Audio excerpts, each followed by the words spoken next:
10-10টা motor cycle একসাথে নিয়ে তারা রাস্তায় রেস করতে নামছে। দেখুন আজকে এই এত বড় একটা অঘটনটা ঘটে গেল কেন?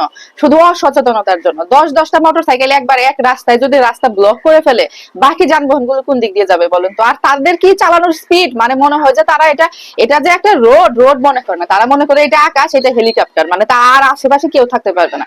10-10টা মোটর সাইকেল নিয়ে একদম এতগুলা পোলাপান একসাথে কইরা একদম প্রতিযোগিতা শুরু করছে, আবার তারা ভিডিও করতেছে। এর মধ্যে দুজন নাই হয়ে গেছে, জায়গাতে নাই বলতে একজন জায়গাতে নাই, আরেকজনকে হসপিটালে নিয়ে গেছে। হসপিটাল নেওয়ার পর রাত 8টার সময় ডাক্তাররা বলছে যে উনি আর দুনিয়াতে নাই।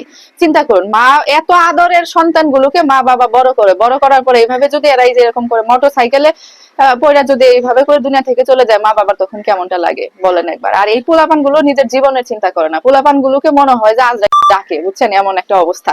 তারা মোটর সাইকেল একটা পায়া ওভার স্পিড, তারপরে হচ্ছে যে মানে কোনো নিয়ম কানুন মানে না, এমন পরিমাণে আওয়াজ করে করে মোটর সাইকেল চালায় এরা, মানে সত্যি এরা আসলে নিজের জীবনের চিন্তা করে না।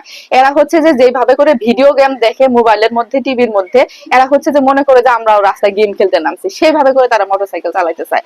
আর আজকে এর ফলাফল গুলো দেখেন, প্রত্যেক দিন কোথাও না কোথাও, কোনো না কোনো জায়গায় দেখা যাচ্ছে যে এইভাবে করে মায়ের বুক খালি হয়ে যাচ্ছে। আর তারা মোটর সাইকেল কিনে দেওয়ার জন্য বাক্কি ধরে, মোটর সাইকেল কিনে দেওয়ার জন্য বাবা মার কাছে আবদার, মোটর সাইকেল না কিনে দিলে তারা ভাঙচুর পর্যন্ত করে ঘরের মধ্যে। এমনও কিছু উদাহরণ আছে, তারা মোটর সাইকেল বাবা মা কিনে দেয় নাই বলে সে নিজে থেকে দুনিয়া থেকে সরে গেছে, এমনও কিন্তু ঘটনা ঘটে। আর ফলাফল গুলো কি হয়? কিছুদিন আগেও দেখলাম যে এক ছেলেকে মোটর সাইকেল মা বাবা কিনে দিতে চায় নাই, জেদ করছে, রাগারাগি করছে, না খায়া ছিল, তখন বাবা মোটর সাইকেল কিনে দিছে, 7 দিনের মধ্যে সে নাই হয়ে গেছে দুনিয়া থেকে। তাহলে চিন্তা করেন, তারপরে পোলাপান গুলো কোনো সচেতনতা হওয়ার কোনো নামও নাই। এই যে যে গাড়ির পিছনে বিভিন্ন সাইনবোর্ডে লেখা থাকে আপনার ছেলে সন্তানকে বাইক দিয়েন না, কথা তো আসলে ঠিকই লেখা থাকে, কথা কিন্তু ঠিক, মানে বাইক হচ্ছে, এই মোটর সাইকেল হচ্ছে যে এখনকার পোলাপানদের মানে জীবন শেষ করে দেওয়ার একটা পথ। ধরতাজা আপনার ছেলেকে বাসা থেকে পাঠাই দিবেন, সে ফিরবে কি ফিরবে না তার কোনো নিশ্চয়তা নাই, কারণ তারা কোনো নিয়ম মাইনে গাড়ি চলে না। আর নিয়ম মাইনে গাড়ি চললেও আশেপাশে যে গাড়ি চালাচ্ছে তারা তো আসলে নিয়ম মাইনে গাড়ি চালাচ্ছে না। তুমি ঠিকই নিয়ম মাইনে গাড়ি চালাচ্ছ, কিন্তু আরো যারা রাস্তায় চলছে তারা কি ঠিকঠাক প্রপার নিয়মে গাড়ি চালাচ্ছে কিনা? না। প্রপার নিয়মে গাড়ি না চালালে কি হচ্ছে, তখন তোমার সাথে এরা বাজায় দিচ্ছে, বাজায় দিলে তখন তোমার একটা বড় ক্ষতি হয়ে যাচ্ছে। এমন কোন মোটরসাইকেল চালক নাই যে তার জীবনের কোনো মানে তার কোনো ক্ষয়ক্ষতি হয় নাই। জীবন না শেষ হলে দেখা গেছে যে তার হাত পা মানে কিছু না কিছু একটা ক্ষয়ক্ষতি হয়েছে।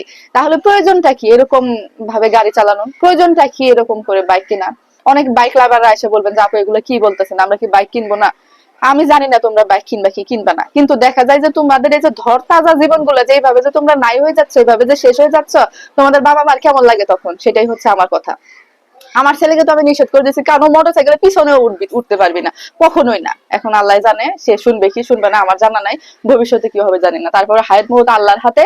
তবে আমাদেরকে সবসময় সচেতন থাকতে হবে, সচেতন না থাকলে এই ধরনের ঘটনা প্রতিদিন ঘটতে পারে, নিজের সাথে ঘটে যেতে পারে, তার কোনো ঠিক ঠিকানা নাই, নিজের সাথে ঘটতেই পারে। এই যে এই মা বাবা গুলোর, এই সন্তানের মা বাবাদের কে সান্ত্বনা দিবে এখন বলেন তো?